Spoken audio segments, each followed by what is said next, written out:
Good morning children. आज की कक्षा में हम लेसन नंबर 14 नौकर पढ़ेंगे। इस नौकर पाठ के लेखक कौन है? अनु उपाध्याय जी हैं। पिछली कक्षा में हमने इसका विवरण किया था यानी एक्सप्लेनेशन किया था। आज उसका थोड़ा सा पुनर्कथन करेंगे। तो इसमें क्या है, गांधी जी के जीवन के बारे में उन्होंने अपने जीवन में क्या क्या काम किए। आश्रम में गांधी जी कई ऐसे काम भी करते थे जिन्हें आमतौर पर नौकर चाकर करते थे। एक साधारण आदमी जो काम करता था, इतने महान व्यक्ति होने के बाद भी साधारण लोगों की तरह हर काम में हर किसी का हाथ बटाते थे, हर किसी की सहायता करते थे।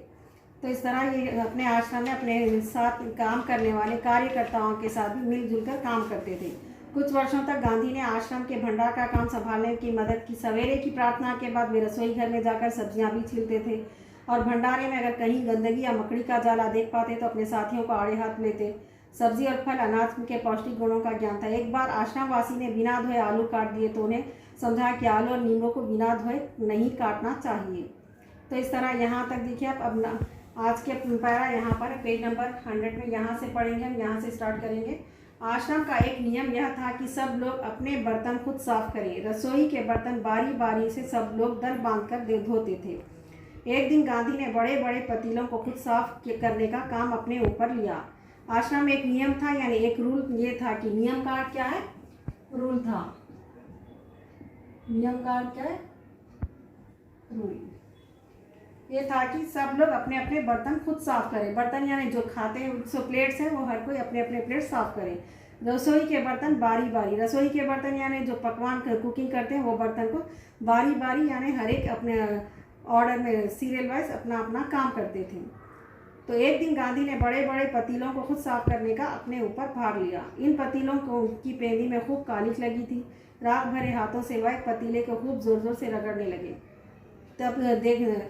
तभी कस्तूरबा वहाँ आ गई। यानी कस्तूरबा कौन है? उनकी गांधी जी की पत्नी का नाम है। वहाँ आ गई। गांधी को लगा कि यह काम आपका नहीं है, इसे करने को और बहुत से लोग हैं। पत्नी ने क्या कहा? ये काम आपका नहीं, इसे करने को और भी बहुत लोग हैं। गांधी जी को लगा कि उनकी बात मान लेने में ही बुद्धिमानी है और वे चुपचाप कस्तूरबा को उन बर्तनों की सफाई सौंप कर चले गए। बर्तन एकदम चमकते ना हो तब तक गांधी को संतोष नहीं होता था। बर्तन जब तक चमकते नहीं थे, जब तक वो साफ नहीं होते थे, उन्हें संतोष नहीं होता था, यानी खुशी नहीं होती थी। एक बार जेल में उनको जो मददगार दिया गया था उसके काम में असंतुष्ट होकर उन्होंने बताया था। मददगार यानी हेल्पिंग हैंड बोलो या उन्हें उनकी सहायता करने वाला या हेल्पर। मददगार का अर्थ क्या है?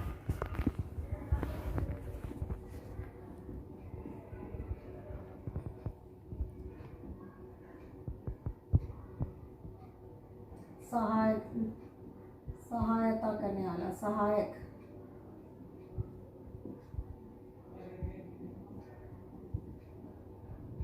सहायक। तो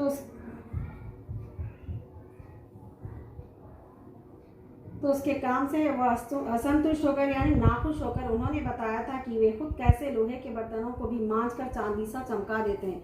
लोहे के काले बर्तनों को भी चमकदार चांदी की तरह यानी सिल्वर की तरह चमका देते हैं। जब आश्रम का निर्माण हो रहा था, यानी निर्माण होना यानी बनाना, क्रिएट करना, उस समय वहां आने वाले कुछ मेहमानों को तंबुओं में सोना पड़ा था। मेहमान यानी गेस्ट, अतिथि। मेहमान तो उर्दू शब्द है ये, मेहमान। हम इसे हिंदी में अतिथि कहेंगे। अतिथि यानी गेस्ट। तंबुओं में सोना है, टेंट हाउस में सोना पड़ा था मेहमानों को, क्योंकि वो बिल्डिंग का काम चल रहा था, बनाया जा रहा था। तो सारे जो गेस्ट आए थे उन्हें तंबुओं में सोना पड़ा था। तंबुओं में सोना पड़ता था। एक नवागत को पता नहीं था कि अपना बिस्तर कहाँ रखना चाहिए। नवागत एक नया जो आया था एम्प्लॉय, जो कार्यकर्ता एकदम नया था, उसे पता नहीं था कि वह अपना बिस्तर कहाँ पर रखे। इसलिए उसने अपने बिस्तर को लपेट कर रख दिया और यह पता लगाने गया कि वह उसे कहाँ रखना है। लौटते समय उसने देखा कि गांधी खुद उसका बिस्तर अपने कांधे पर उठाए रखने चले जा रहे हैं। उसने पता लगाने के लिए गया, लेकिन तब तक गांधी जी उसे अपने कांधे पर यानी अपने शोल्डर पर उसका बिस्तर उठाए चले जा रहे हैं। आश्रम के लिए बाहर बने कुएं से पानी खींचने का काम भी वे रोज करते थे। आश्रम के बाहर एक कुआं था, उससे पानी खींचना, पानी भरने का काम भी वह रोज करते थे। एक दिन गांधी कुछ अस्वस्थ थे। उन्हें कुछ प्रॉब्लम था, उनकी हेल्थ ठीक नहीं थी और चक्की पर आटा पीसने के काम में हिस्सा बटा चुके थे।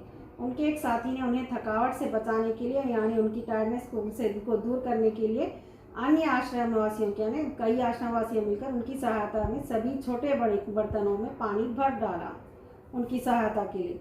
गांधी को यह बात पसंद नहीं आई, मन में कुछ ठेस भी लगी, पसंद भी नहीं और उन्हें थोड़ा ठेस भी लगी यानी दुख भी हुआ। उन्होंने बच्चों के नहाने का एक टब उठा लिया, बाथ टब उठा लिया और कुएं से उसमें पानी भरकर टब को सिर पर उठाकर आश्रम में ले आए। बेचारे कार्यकर्ताओं को बहुत दुख हुआ, पछतावा भी हुआ, पश्चाताप जिसे कहते हैं पछतावा हुआ।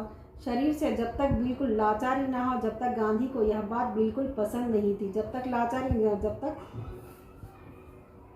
पछतावा यानी पश्चाताप, पछतावा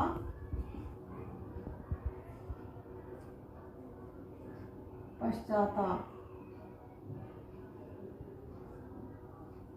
शरीर तक जब तक लाचारी ना हो तब तक गांधी को ये बिल्कुल पसंद नहीं था कि महात्मा या बूढ़े होने के कारण उनको अपने हिस्से का दैनिक शारीरिक श्रम ना करना पड़े। क्या समझ में आया हमें?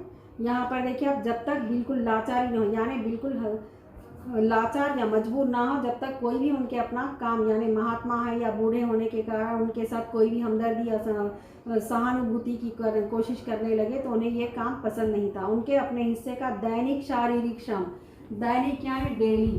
दैनिक का अर्थ क्या है यहाँ पर? दैनिक। शारीरिक श्रम यानी मेहनत,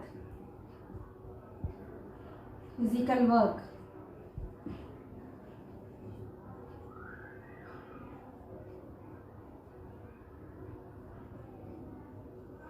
तो शारीरिक का क्या? फिजिकल है, फिजिकली वर्क। कोई उनका काम कोई करे तो वो उन्हें पसंद नहीं था। उनमें हर प्रकार का काम करने की अद्भुत क्षमता और शक्ति थी यानी ताकत थी, बहुत ज़्यादा स्ट्रेंथ थी। तो बच्चों, आज की कक्षा में हम यहीं पर रोक देते हैं। ये अगली कक्षा में ये पाठ का विवरण करेंगे। तो बच्चों, आज यहाँ पर जो दिए गए हैं हार्ड वर्ड्स, आप इसको अच्छे से पढ़िए और लेसन 1 टाइम रीड कीजिए। मौखिक घर पर होमवर्क क्या है, घर पर क्या जाने वाला, आप देखिए गृह कार्य रीडिंग है आपको। ये लेसन को अच्छे से रीड कीजिए, ये हार्ड वर्ड्स 1 टाइम कॉपी कीजिए आप लोग। तो बच्चों, आज की कक्षा यही समाप्त होती है। धन्यवाद।